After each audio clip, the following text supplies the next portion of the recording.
네, 오늘 여러분들과 함께 주신 말씀 가지고 부르심을 인정하는 그리스도인이라는 말씀으로 같이 함께 말씀 가운데 은혜를 나누고자 합니다. 그리스도인에게 주신 하나님의 귀한 선물이 있다라면 나를 부르신 하나님에 대하여서 그분을 인정하는 것입니다.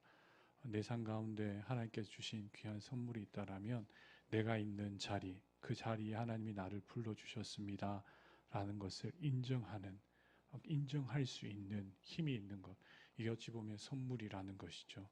내 가정으로 하나님 나를 불러주셨습니다 라는 그 마음을 인정하는 것, 이게 어떻게 보면 하나님께서 그리스도인에게 주신 선물이라는 겁니다. 또 내 옆에 있는 존재들, 가족들이 될 수도 있고 전우들이 될 수도 있고 그리고 이웃들이 될 수도 있는데 하나님이 내게 허락하여 주신 귀한 존재들입니다. 내가 그들을 위하여서 이 자리에 그들을 위하여서 제가 무엇인가 할 일들이 있어서 저를 불러주셨습니다 라고 고백하는 것, 이것이 그리스도인들에게 있어서 하나님 주신 귀한 선물입니다. 여기에서 부르심을 인정하는 그리스도인이라고 하였을 때에 인정하다라는 말씀이 우리 오늘 10절 말씀을 좀 이따 살펴보려고 합니다. 거기에서 인정하다라는 단어는 원어상 의미에는 이런 의미가 있습니다. 결론을 내리다, 판단하다, 논리적으로 연결하여 이해하다 라는 그러한 마음이라는 겁니다. 하나님이 나를 부르셨음을 제가 확실히 인정합니다 라는 것은 확실히 하나님께서 나를 이곳에 인도해 주셨음을, 있게 하셨음을 압니다, 판단합니다. 논리적으로 내 삶 가운데 상황을 보니까 이것은 반드시 하나님께서 보내주신 것입니다 라고 이해한다 라는 그러한 이야기입니다. 여러분, 부르심을 인정하는 사람 그리고 그렇지 않은 사람은 엄청난 큰 차이를 보입니다. 그리스도인들이라면 부르심을 인정하는 사람들이 되어야 합니다. 여러분, 저 사람이 지금 산 위에 올라가는데 끈이 이렇게 연결되어 있습니다. 그 로프가 끊어져 버리면 끝나는 것이죠. 떨어져 버립니다. 낭떠러지로 떨어지는 겁니다. 그리스도인들이 이 땅을 살아갈 때에 이 마음을 잊어버리면, 부르심을 인정하는 마음을 잊어버리면 떨어져 버리는 거예요. 그냥 낭떠러지로 떨어지는 겁니다. 우리의 삶의 다양한 환경과 만나는 사람들, 펼쳐지는 일들 가운데 하나님이 나를 부르셨다, 하나님이 이곳에 이들을 위하여 나를 부르셨다라는 것을 인정하는 것과 인정하지 않는 것은 엄청나게 큰 차이를 보인다라는 겁니다. 여러분, 부르심을 인정하는 사람들은 열린 마음을 갖습니다. 그리고 하나님의 뜻을 신뢰하기 때문에 옳은 것들을 분별합니다. 그리고 그 일들 가운데 믿음으로 결단할 수 있는 능력이 있습니다.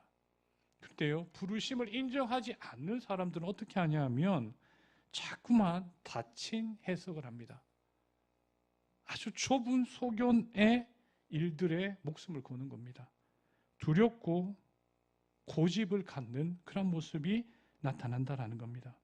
하나님을 인정하는 사람들, 부르심을 인정하는 사람들, 하나님 나를 여기에 부르셨습니다, 이 사람들을 만나게 하셨습니다 라는 마음을 가지고 있는 사람들은 하나님의 뜻이 여기에 있습니다 라고 생각하며 하나님의 말씀을 순종하고 행동하여서 다른 사람들에게 하나님이 누구이신지를 자꾸만 알리는 거예요.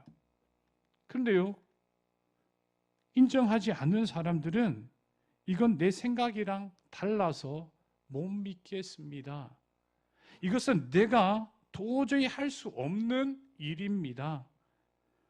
그래서 어떻게 하냐면 멈추어서거나 다른 곳으로 도망친다라는 겁니다. 자신의 계획과 감정에 의해서 움직이면서 다른 사람들에게 선한 영향력, 다른 사람을 변화시킬 수 있는 능력이 없는 사람이 되고 만다라는 겁니다. 우리 형제들 한번 생각해 보십시오. 군대에 왔어요. 어떤 한 형제가 이렇게 이야기합니다. 하나님께서 저를 이곳에 부르신 것을 저는 확신합니다, 저는 믿습니다 라는 그런 형제와 저는 여기 끌려왔습니다, 아무 의미도 모르겠습니다, 그냥 여기 있다가 그냥 시간 때우고 가겠습니다.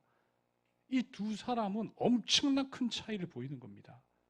여러분, 그리스도인이다, 하나님을 신뢰한다, 나를 여기에 있게 했다라고 하는 그 믿음이 있는 사람이겠는요, 그의 인생 가운데, 그의 군생활 가운데 힘과 의욕이 넘칩니다. 반면에 부르심을 인정하지 않는 사람들은 그 삶의 의욕이 점점 줄어듭니다. 그리고 주변 사람들과의 관계가 점점 끼어지는 겁니다. 내 삶을 의미 있는 자리로 몰아갈 수가 없는 겁니다. 그런데 여러분, 그리스도인이라면 오늘 내 삶 가운데 나를 이곳에 불러주신 하나님을 인정하는 것이 엄청나게 중요한 생명줄이라는 이야기죠. 이걸 놓치시면 안 된다는 겁니다. 우리 한번 이렇게 고백해 보면 좋겠습니다. 부르심을 인정하는 그리스도인이 되겠습니다.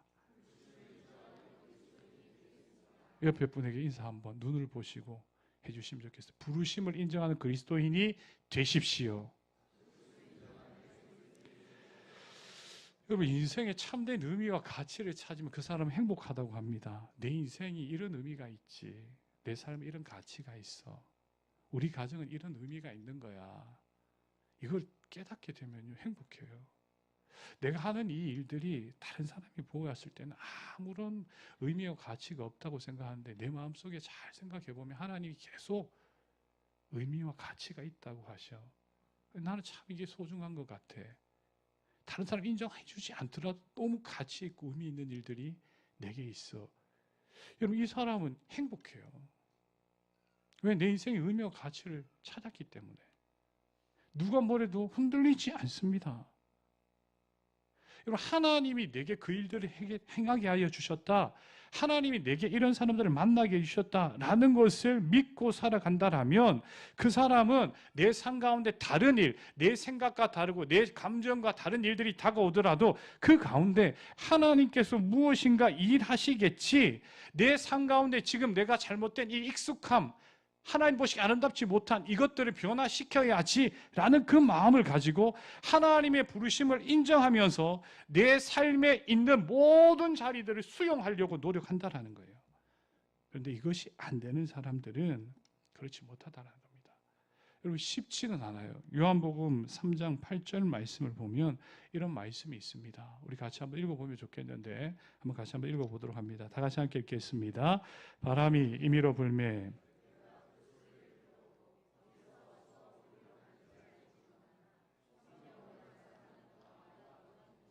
바람이 어디서 불어서 어디로 가는지 잘 몰라요. 특히 예수님 이 말씀을 하실 때 그 시대의 사람들은 더 모르죠. 지금은 우리가 다양한 것, 풍향계도 있고 뭐 다양한 여러 가지 도구들 사용해서 판단할 수 있습니다. 근데 이 당시에 이 이야기를 하실 때 이 말이에요. 성령으로 이끌리는 사람들도 어디로 갈지는 몰라요. 어떤 일들이 경험되어질지 모릅니다. 그런데 그 사람들이 생각하는 건 뭐냐 하면, 내가 있는 자리, 내가 하는 일들, 내가 만나는 사람, 적어도 이것을 하나님께서 나를 여기에 보내주셨고 일들을 행하게 하여 주셨다. 정말 거친 여정이지만, 내 삶의 인생길이지만 그 가운데 하나님의 내게 허락하여 주신 의미와 내 인생의 목표가 반드시 있다라는 생각을 가지고 그 일들을 감당하는 거예요. 모함 가운데 선명함이 있어요. 성령님으로 인하여서 내 삶 가운데 애매모호한 것 같지만 정확함이 있다는 겁니다. 여러분, 선지자들 한번 생각해 보십시오. 그들이 메시지를 던져야 됩니다. 나라가 망하는 상황 가운데서 여러 가지 이야기들을 하였습니다. 근데 그 마음 가운데 그들이 어디로 가야 할지, 무슨 이야기를 해야 될지 정말로 거친 여정입니다. 이렇게 말하였을 땐 사람들이 이렇게 판단하겠지, 또 저렇게 말하였을 때 저런 사람들이 또 뭐라고 하겠지, 주변의 상황을 살폈을 땐 여러 가지 다양한 상황들이 펼쳐지는 겁니다. 그런데 그때에 그 마음 가운데 생각했던 것은 하나님이 내게 허락하여 주신 말씀, 하나님께서 내게 여기 있게 하시고 내게 선포하게 하는 말씀을 전해야 되겠다라는 마음을 가지고 선포하였던 사람들, 이야기하였던 사람들, 하나님의 말씀을 전하였던 사람들이 선지자예요. 거친 여정입니다. 그런데 그 마음속에 그들이 있는 자리의 의미와 가치는 절대로 놓치지 않는 분들이었어요. 예수님의 제자들이 누구입니까? 그들의 삶 가운데, 그들의 인생 가운데 얼마나 어려운 역경들이 많았어요. 거친 여정입니다. 근데 그 거친 여정 가운데 그냥 포기했는가? 아닙니다, 여러분. 성령님께서 인도하여 주시는 곳을 따라서, 하나님께서 이끄시는 곳을 따라서 만나게 하신 그 사람들에게 그리스도 예수의 복음을 전하였어요. 예수님을 통하여 이 땅 가운데 임하신 하나님께서 통치하시는 땅이 어떤 곳인지, 주 예수 그리스도께서 함께 하시는 그 자리가 얼마나 큰 사랑이 넘치는지, 평화가 넘치는지, 하나님의 능력이 어떻게 드러날 수 있는지를 나타내 보여주었던 사람들이 예수님을 따르는 제자였습니다. 거친 여정입니다. 그런데 그 가운데 그들의 마음속에는 부르심을 인정하는 마음이 있었기 때문에 어떤 일들 가운데서도 하나님의 살아계심을 경험하는 그런 사람들이 되었습니다. 오늘 읽은 말씀 가운데 바울이라는 분의 이야기를 제가 여러분들과 좀 나눠보려고 합니다. 우리가 부르심, 바울이 어떻게 예수님을 믿게 되었는지는 우리 살펴보았습니다. 그리고 이제 그의 사역을 이야기하는 겁니다. 예수님이 불러주셨어요. 하나님의 자녀가 되게 하셨습니다. 그리고 난 다음에 그가 하나님의 인도하심을 따라, 성령의 인도하심을 따라 사역을 감당해야 할 때에 하나님께서 그가 생각하지 못하던 길로 인도하시는 거예요. 성령님께서 전혀 그가 생각하지 못하던 자리로 인도하셨어요. 그 가운데 바울이 그 부르심을 인정한 사람으로서 어떤 모습, 어떤 생각을 가지게 되었는지를 우리 살펴보려고 합니다. 그리고 그가 부르심의 자리로 나아가서 거기에서 도대체 무슨 일을 하였는지를 우리가 한번 생각해 보려고 합니다. 우리 같이 한번 바울이 어떤 일을 경험하였는지 같이 말씀 가운데 생각해 보면서 부르심을 인정하는 그리스도인들의 삶의 자세를 같이 한번 생각해 보도록 합니다. 우리 다 같이 함께 6절과 7절 말씀 함께 읽어보도록 합니다. 다 같이 6절과 7절 말씀을 읽도록 합니다. 다 같이 함께 읽겠습니다. 성령이 아시아에서 말씀을 전하지 못하게 하시거늘 무시아 앞에 이르러 비두니아로 가고자 애쓰되 예수의 영이 허락하지 아니하는지라. 여러분 어떻게 하냐면 성령이 아시아에서 말씀을 전하지 못하게 하셨다. 주체가 누구냐면 성령님께서 그랬어요. 그 길이 열리지 않는 겁니다. 그래서 그들이 부르기아, 갈라디아 땅으로 다녀갑니다. 그리고 무시아 앞에 이르러서 비두니아라는 지역으로 가게 됩니다. 그런데 예수님의 영이 허락하지 않아요. 이렇게 생각하면 됩니다. 지역을 다 모르셔도 바울이 계획하고 가려고 했던 그 자리로 안 움직여진다라는 거예요. 그 길들이 계속해서 막혔다라는 겁니다. 바울은 정말 계획적인 사람입니다. 헌금을 받아서, 성경헌금을 받아서 그것을 다른 교회에 전할 때에도 엄청나게 많은 계획을 세웠습니다. 사람들이 마음이 움직이게 하기 위하여서 미리 편지를 다 써놓았어요. 본인이 로마에 가서 복음을 전하기 위하여서 계획을 다 세워놓았어요. 그리고 그 편지를 써서 그 사람들에게 그걸 준비하라고까지 이야기하였습니다. 바울이 땅끝인 스페인까지 가기 위하여서 여러 가지 계획들을 다 세워놓았습니다. 굉장히 계획적인 사람입니다. 바울이 지금 어떤 지역에, 아시아 지역, 비두니아와 갈라디아 지역, 그 지역에서 복음을 전하기 위하여서 계획을 다 해놓았는데 하나님의 영이 아니라는 거예요. 성령님이 그 자리로 가서는 안 된다라고 이야기하는 겁니다. 여러분, 자기가 생각한 것대로 안 움직여지는 거예요. 그때 부르심을 인정한 그리스도인인 바울은 여기에서 새로운 사고를 하게 됩니다. 다른 곳으로 넘어갑니다. 그래서 여러분 보시면 8절 말씀을 보시면 무시아를 지나 드로아로 내려갔는데 밤에 환상이, 드로아에서 환상을 보게 됩니다. 바울에게 보이니 마게도냐 사람 하나가 서서 그에게 청하여 이르되 마게도냐로 건너와서 우리를 도우라라는 이야기를 환상으로 딱 보게 되고 듣게 되어져요. 여기 이 표현 가운데 환상, 보이니라는 것이 굉장히 중요합니다. 여러분 부르심을 인정한 바울의 모습 가운데 중요한 한 포인트가 뭐냐 하면 보이니라는 거예요. 보게 되었다라는 거예요.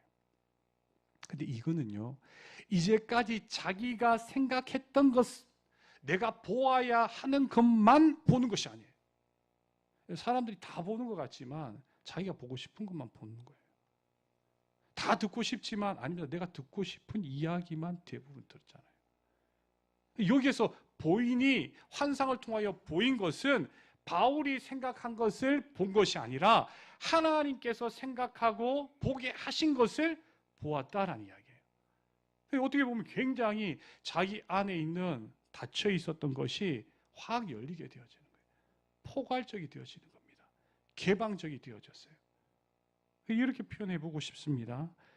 바울이 여기에서 보이니 하나님께서 바울에게 보여주신 것, 환상을 통하여 보여주신 것을 통하여 그가 어떻게 바뀌냐 하면 관점이 바뀌어요. 이런 겁니다. 앞에만 계속 보고 있었는데 뒤편에서 앞을 보게 되었어요. 뒤편과 앞에서만 보았는데 옆에서 보게 되었어요. 왼쪽에서만 보았는데 오른쪽에도 보게 되었어요. 땅에서만 보았는데 위에서도 보게 되었어요. 이 관점의 변화예요. 하나님의 부르심을 인정하는 사람, 하나님이 나를 부르신다, 하나님께서 나를 부르신 곳에 나는 가 있을 것이다, 하나님께서 만나는 사람들에게 나는 만나질 것이고 그들과 함께 할 것이다, 이것이 하나님이 내게 주신 선물이다 라고 생각하는 사람에게 어떤 일이 일어나냐 하면 관점, 다양한 관점이 보여진다는 거예요. 엄청나게 포괄적이 되어져요. 시각이 어떻게 되냐면, 시야가 어떻게 되냐면 이렇게 터널 시야를 갖는 것이 아니라 확 열린 시야를 갖게 되어져요. 이게 뭐냐? 하나님의 부르심을 인정하는 그리스도인에게 나타나는 놀라움이에요. 하나님께서 바울에게 보게 하시는데 자기가 생각하지 못하였던 마게도냐로 넘어가게 만드시는 거예요. 여러분 이거 다 아시죠? 이 마게도냐로 넘어가서 복음이 어떻게 됩니까? 쭉쭉쭉 이어져서 지금의 유럽 지역 그리고 땅끝이라고 생각했던 스페인까지 쫙 연결되어지는 거예요. 이게 하나님께서 그 부르심을 인정하는 사람들에게 열어주시는 놀라운 선물입니다. 바울은 이것을 가졌어요. 그 관점과 시야를 가지게 되었어요. 포괄적인 마음과 개방적인 마음들이 그에게 열리게 되었다. 또 하나, 여러분 10절 말씀을 우리 같이 한번 읽어보았으면 좋겠습니다. 10절 다 같이 함께 읽어보도록 합니다. 바울이 그 환상을 보았을 때 우리가 곧 마게도냐로 떠나기를 힘쓰니 이는 하나님이 저 사람들에게 복음을 전하라고 우리를 부르신 줄로 인정하게 되었어요. 근데 여기서 우리가 생각할 것이 뭐냐? 바울이 그 환상을 보게 됩니다. 보고 난 다음에 우리가 곧 마게도냐로 떠나기를 힘썼다. 곧 떠나기를 힘썼대요. 곧이에요, 곧. 그 말은 뭐냐? 내가 지금 당장 해야 될 것 같은 마음이 들었던 거예요. 바로 가야 되겠다라는 거예요. 더 이상 생각할 것이 없어요. 더 이상 고민할 것이 없어요. 더 이상 계획 세울 것이 없어요. 확 휘감았다라는 겁니다. 그림이 다 그려지는 거예요.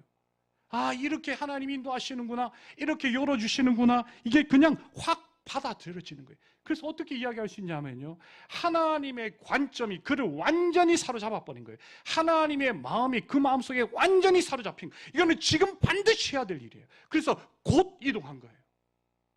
이 부르심을 입은 그리스도인들에게 주인 엄청나게 특별함이 여기 있는 거예요. 내 마음 가운데 이거 하지 않으면 안 되는 마음을 주셔버려요. 이거는 도저히 멈출 수 있고 조금 더 생각해보고 이런 것이 아니에요. 완전히 나를 사로잡아서 하나님의 시선과 하나님의 마음과 하나님의 능력이 내게 임하는 것을 너무나도 강력하게 경험하게 한다는 거예요. 이렇게 표현돼요. 성령의 감동을 받게 되어지는 거예요. 성령님의 충만함을 받게 되어지는 거예요. 그래서 새로운 일들을 머리로 생각하는 것이 아니라 몸으로 그냥 뛰게 만들어버려요. 참 놀라운 일이죠. 바울이 거기서 여러 가지 생각들을 해봐야 되는 것 아닙니까? 거기 가서 어디에서 머무르지? 누구를 만날까? 나를 돕는 사람이 있을까? 그렇지 않았다는 거예요. 하나님이 나를 저기로 부르신다, 그 환상을 내게 보여주셨다라고 하였을 때 그 마음 가운데 그 부르심을 인정하는 순간 하나님으로 가득 찼어요. 하나님의 관점으로 가득 찼어요. 하나님께서 무엇을 해야 할지에 대하여서 가득 찼어요. 저 먼 미래를 생각하는 것이 아니라 지금 내가 넘어가서 그냥 그 자리에서 행하여야 할 일들, 그 현재의 상황 가운데 무엇을 해야 할지에 대한 관심만 가득하였어요. 그리고 성령님께서 이 일들을 펼치신다 라는 믿음이 그에게 주어졌어요. 부르심을 인정하는 그리스도인, 참 놀라운 거죠. 성령님이 주도합니다. 그런데 내 한계와 좁은 시야, 폭, 이것을 완전히 깨게 만들어버려요. 그리고 거기에 대한 내가 가서 해야 할 일들에 대하여 기대하게 하고 그 자리에 바로 나아가서 그 일들을 실행하게 한다는 겁니다. 사랑하는 여러분, 부르심을 인정하는 그리스도인 되셔서 가정에서, 교회에서, 부대에서 하나님의 영이 감동시키는 일들을 감당하시는 믿음의 사람들 되시기를 예수님의 이름으로 축복합니다. 이 일들은 놀라운 역사를 만들어가요. 장난 아닙니다, 여러분. 너무너무 신나는 일이에요. 깜짝 놀랄 일이에요. 여러분, 우리가 가정에서 그 일들을 하잖아요. 부대에서 그 일들을 해보잖아요. 그 어떻게 일하시는지 너무너무 깜짝 놀라버려요. 생명을 살리기도 하고 죽어가는 사람들을 발견하기도 하고 사고가 일어날 것들이 예방되어지기도 하며 우리 인생 가운데 계획했던 것들이 순조롭게 펼쳐지는 놀라운 역사가 일어난 거예요. 이게 뭐냐면 그리스도인들의 능력이고 하나님이 우리에게 허락해 주신 선물이에요. 자, 도착했습니다. 넘어갔어요, 바울이. 근데 거기 갔는데 이게 어떻게 해야 될지 아무것도 몰라요. 안식일이 되었어요. 예배하고 기도해야 되는데 그렇게 할 공간도 없어요. 자, 그리고 난 다음에 바울이 그 자리에 넘어가서 그리고 어떤 일을 하였는지 우리 한번 생각해 보았으면 좋겠습니다. 자, 12절, 13절 말씀. 자, 같이 한번 읽어보도록 합니다. 12, 13절 같이 함께 읽겠습니다. 거기서 빌립보에 이르니 마게도냐 지방의 첫 성이요 또 로마의 식민지라. 이 성에서 수일을 유하다가 안식일에 우리가 기도할 곳이 있을까 하여 문 밖 강가에 나가 거기 앉아서 모인 여자들에게 말하는데 지금 어디가 없어요? 기도할 곳이 없어요. 빌립보에 이르렀어요. 마게도냐 지방의 첫 번째 성, 으뜸 가는 성이었어요. 로마의 식민지입니다. 거기 수일 유했는데 특별한 사건이 없었어요. 하나님 분명히 불러주셨는데 거기 특별한 일이 없네요. 어떻게 해야 됩니까? 그들이 찾았어요. 뭘 찾아요? 기도 처소를 찾았다라는 거예요. 기도할 곳을 찾았다라는 거예요. 기도할 곳이 있을까 하여서 문 밖에 강가에 나가 거기에 앉아 있는 여인들이 물었어요. 뭐라고 물었겠어요? 우리가 기도 좀 하고 싶은데 기도할 곳 없습니까? 이렇게 물었겠죠. 바울이 여기서 기도할 곳을 찾았다는 것을 여러분들이 좀 한번 잘 생각해 보시면 좋겠어요. 새로운 곳 빌립보 그리고 또한 마게도냐 지방으로 갔습니다. 그런데 거기에서 특별한 일이 일어나지 않아요. 하나님이 나를 부르셨다라고 생각되어졌는데 이 일들이 확확 아주 급변적으로 일어나지 않거든요. 그런데 바울이 거기서 놓치고 싶지 않은 것이 있었어요. 부르심을 인정한 그리스도인으로서 놓치고 싶지 않은 것이 있었어요. 그게 뭐냐? 하나님과의 교제예요. 하나님과 함께함이에요. 나를 부르신 하나님께서 지금 무엇을 하기를 원하시는지 기도하는 그곳을 놓치지 않기를 원했어요. 다른 표현으로 좀 해볼게요. 영적인 민감성을 놓치지 않기를 원했다. 주의 음성이 내게 들려지는 것을 놓치지 않기를 원하였다. 하나님과 나 사이에 연결하는 통신선이 끊어져 있지 않기를 원하였다. 이거예요. 그 자리를 정확하게 분별할 수 있는 적을 탐색하고 무엇이 하나님께서 기뻐하시며 어떻게 하는 것이 승리하는 방법인지를 그 전략들을 하나님으로부터 듣기를 놓치지 않았다. 이게 뭐 하는 것이었어요? 기도예요. 왜? 그 불러주신 존재는 누구이기 때문에? 성령님이기 때문에. 내가 계획한 것이 아니에요. 성령이 인도하셔서 옮기셨어요. 그렇다면 영적인 지휘관이신 하나님께서 무엇을 말씀하시는지 듣는 자리를 놓쳐서는 안 돼요. 수일이 지나갔습니다. 당장 가면 거기 가자 말자 뭔가가 일어날 것 같았는데 전혀 안 일어났어요. 수일이 지났습니다. 그런데 그때 바울이 해야 될 것은 다른 것이 아니에요. 그리스도인들이 해야 될 것은 다른 것이 아닙니다. 나를 이곳에 보내신 하나님께서 도대체 무엇을 위하여 나를 보내셨는지를 들어야 되는 거예요. 영적인 민감함이 있어야 되는 거예요. 그래서 기도하는 곳을 찾았다라는 거예요.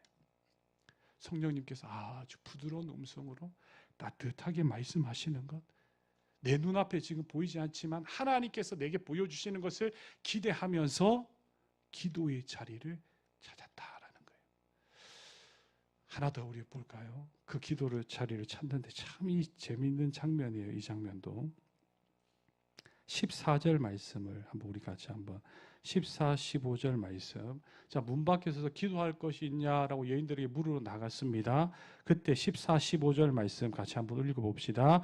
두아디라 시에 있는 자색 옷감 장사로서 하나님을 섬기는 루디아라 하는 한 여자가 말을 듣고 있을 때 주께서 그 마음을 열어 바울의 말을 따르게 하신지라. 그와 그 집이 다 세례를 받고 우리에게 청하여 이르되 만일 나를 주 믿는 자로 알거든 내 집에 들어와 유하라 하고 강권하여 머물게 하니라. 와, 여러분 아멘 나오시네요. 너무 놀라운 일이네요. 그냥 이야기한 것 같아요. 근데 그게 그냥 이야기가 아니었어요. 엄청나게 뭐 임팩트 있는 그런 사건 아니잖아요. 여인들에게 기도할 곳 있나요? 우리는 이러이러한 사람인데 한 복음도 이렇게 이야기했을 거예요. 예수님에서 이야기할 거 하였을 겁니다. 근데 거기 그 이야기를 듣던 자색 옷감 장사, 자색 옷은 아주 높은 고위 간직에 있는 사람들이 입었던 옷을 파는 옷감 장사라는 루디아라는 한 여인이 그 이야기를 듣고 있을 때 여기 중요한 표현 나오죠. 주께서 하나님께서 그 마음을 열어서 바울의 이야기를 듣게 하고 감동시키셔서 변화시키셔서 그녀의 집안에 있는 모든 사람들이 예수 믿게 한 거예요. 그리고 그녀가 이렇게 말합니다. 내가 왜 이 이야기를 듣게 했는지를 알게 해요. 바울에게 우리 집에 와서 머무십시오. 내가 당신을 통하여 예수님께 부름받은 자가 되었으니 제가 해야 할 일들은 당신을 우리 집에 초청하는 겁니다. 강권하였다 그랬어요. 꼭 오십시오. 우리 집에서 거하십시오. 라고 초대했어요. 그리고 그 집에 거하였어요. 그러니까 이런 일이 펼쳐진 겁니다. 한 여인, 루디아란 여인이 변화가 되어졌고 루디아가 변화되어지니까 바울이 그 집에 함께하게 되었고 그래서 부르심을 인정하는 그리스도인들이 함께 모이는 자리가 된 거예요. 그게 뭘까요? 교회예요, 교회. 예수 그리스도의 부르심을 인정한 자들이 모이게 되어진 거예요. 그래서 바울이 뭘 하느냐? 거기에 교회를 세우게 되는 거예요. 빌립보 교회가 이렇게 출발되는 거예요. 아주 중요한 이야기입니다, 여러분. 새로운 변화가 일어났어요. 모임의 장소가 만들어졌습니다. 하나님께서 바울을 통하여 루디아라는 여인을 감동시키셔서 내가 이것 때문에 부름을 받았구나, 내가 이것 때문에 이야기를 들었구나를 알게 되었고 바울을 초대하여서 거기에서 하나님께서 일하시고자 하시는 놀라운 일들을 감당하는 교회를 세우게 되었다라는 거예요. 수동적인 것이 아닙니다. 능동적인 사람으로 바꿨어요. 개인적인 것만이 아니에요. 공동체가 세워지는 놀라운 역사가 일어나게 되었다라는 겁니다. 말씀 이제 정리하려고 하는데 우리 그리스도인들은 이 부르심을 인정하는 사람이 좀 되었으면 좋겠습니다. PPT 한번 좀 띄워주실까요? 예. 성령을 따라서 보고 듣고 움직이고 머무는 사람 되시기를 예수님의 이름으로 축복합니다. 하나님의 기회를 잘 분별하셨으면 좋겠어요. 이 반드시 옵니다. 이게 하나님의 기회가. 하나님께서 변하시는 역사에 내 마음을 열고 내가 마음이 열려서 다른 사람의 마음을 열어가는 거예요. 그리고 서로를 돌보는 관계가 만들어진다라는 겁니다. 우리 마지막에 다운편 한번 읽어봐 주시면 좋겠습니다. 다 같이 함께 읽겠습니다. 부활의 주님은 부르심을 인정한 사람들을 통해 하나님 나라를 전할 교회를 세웁니다. 만약 그림 하나 보고 이제 마칠게요. 그림 하나. 다음. 네. 오늘 우리 신우들하고도 나눴는데 여행 좋아하는 분들은 우리 여권에다가 자기 갔다 온 도장에게 쭉 받아놓죠. 그리고 자기의 어떤 계정, SNS 상에 이 갔다 온 것을 다 표시해 놓습니다. 제가 뭐 유럽에 갔다 왔습니다. 제가 동남아시아 필리핀을 갔다 왔습니다. 자꾸 이렇게 꼽아놓고 거기에 나오는 추억들을 이렇게 생각해 봅니다. 저는 우리 교회 식구들이 부르심의 자리를 인정하는 곳을 계속 여러분 인생 가운데 표시해 보면 좋겠어요. 이런 이야기입니다. 내 생각으로는 거기가 아니었는데, 내 생각으로는 이 사람들이 이렇게 하는 것은 아니었는데, 근데 하나님이 자꾸 부르셔서 그 자리로 나아가고 그들과 함께하는 시간들을 보내고 하나님 내게 주신 마음들을 나눠보는 거예요.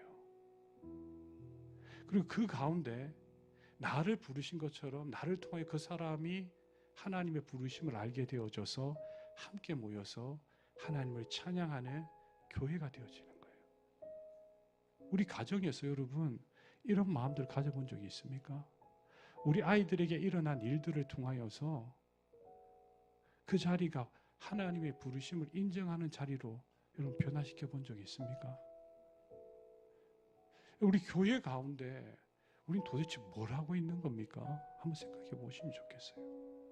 우리를 이곳에 보내어 주신 이유와 목적이 분명히 있습니다. 우리가 함께 모여서 성령의 인도하심을 따라 서로에게 주시는 마음을 가지고 함께 모여 주님의 선한 일들을 감당하였을 때에 거기에 하나님의 부르심을 인정한 자리입니다라고 표시할 수 있는 사건들이 우리에게 나타날 수 있어요. 여러분 부대에서 마찬가지입니다. 여러분 일터에서도 마찬가지예요. 아무것도 아닌 것 같은데 내가 그 자리에 부르심을 인정하고 하나님 날 여기 불러주셨습니다 인정하면서 내 주변의 사람들을 살펴보고 내게 주신 일들을 감당할 때에 그 어떤 일이 일어나냐 하면 성령님께서 만나게 하셔서 그에게 복음을 전하게 하는 일들이 나타날 수 있게 되시는 겁니다. 우리의 삶의 모든 영역에서 자꾸 찍어봐야 되는 거예요. 아, 하나님 여기에서도 주님의 부르심을 제가 인정할 수 있었습니다. 하나님 저곳에서도 제가 하나님의 부르심을 인정할 수 있었습니다. 이 자리들 계속 포인트를 찍어 나가는 거예요. 언제까지? 죽을 때까지. 우리를 보내시는 그곳에서 주님께서 여러분들을 부르셨습니다. 부르심을 인정하고 여러분들이 발디디는 곳마다 하나님께서 만나게 하신 사람들, 하나님께서 경험하게 하신 일들 가운데 주님의 돌보심과 인도하심이 나타나는 놀라운 역사가 있기를 예수님의 이름으로 축복합니다. 우리 함께 기도하겠습니다. 부르심을 인정하는 그리스도인 되기를 소망합니다. 내 가정에서, 내 일터에서, 우리 교회 가운데 주님의 부르심을 인정하고 행하고 생각하고 주님 다른 사람들을 사랑할 수 있는 복된 은혜가 있게 하여 주십시오라고 우리 다 같이 함께 기도하겠습니다.